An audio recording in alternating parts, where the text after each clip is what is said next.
Back to your original question, what can they expect? A ton of content, a ton of interactions, conversations, and discussions with the community, and then a ton of live instruction as well. For people who are unfamiliar with what Ground Refs has to offer, can you actually walk us through some of the key features and tools that are available to everyday people who want to be part of the community? Sure. There's a couple different tiers. We have a pro plus, a mentor, and also one-to-one tier. So I've expanded a couple different options.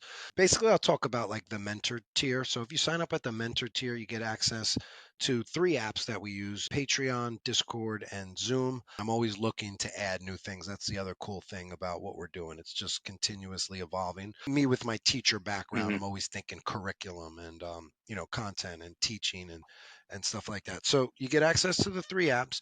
Patreon recently is making a lot of great updates that I'm loving. Recently they updated they allow you to view content in a new tab called the collections tab.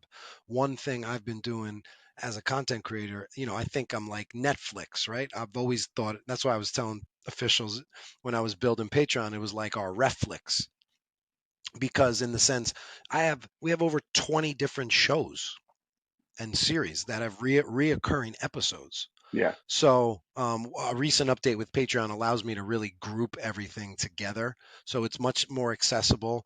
But an official can find our full library of long form content on Patreon. It has all the episodes of our podcast. It has all of our mic'd up content, but in long form, not the little short clips you might see. As far as Discord, that's our community app. So that brings all, 200 plus people together. It allows you to ask any question anytime you want, 24/7, but you're asking it to the Crown Refs community of people that have been vetted one by one by one by one, right? So it's not just random people that you don't know. Mm-hmm. That's why it's so big that I introduce everybody and make everybody feel welcome and just connect the dots, constantly connecting the dots. Um, Discord has 36 channels. We try to cover multiple aspects of officiating from partnering, mindset, communication, game management. We have channels devoted to fitness, nutrition, financial channel, scheduling channel. There's a women's only channel, which I'm really proud of. Discord allows us to lock the permissions, so Mm-hmm. only the 30 plus females that are in our group have that access to their women's locker room, which essentially is what it is. And Discord has voice Yeah. channels as well. So we meet for voice calls and we have video capabilities there. So I think Discord is a great app for us to execute what we're trying to do. And then, of course, Zoom for our video sessions. So we do at least one call a week. That could be a voice call, that could be a video call, that could be a FaceTime.